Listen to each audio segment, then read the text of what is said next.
Ahojte.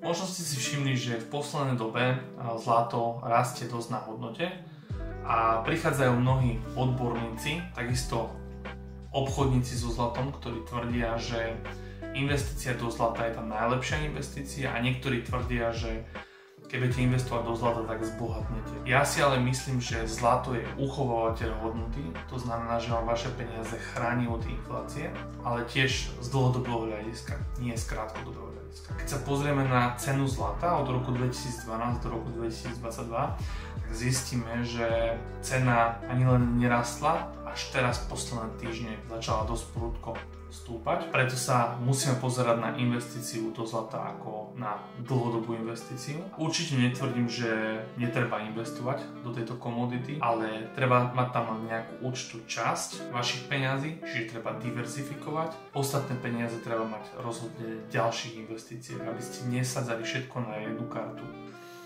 Ja vám prajem pekný deň a vidíme sa pri ďalšom videu.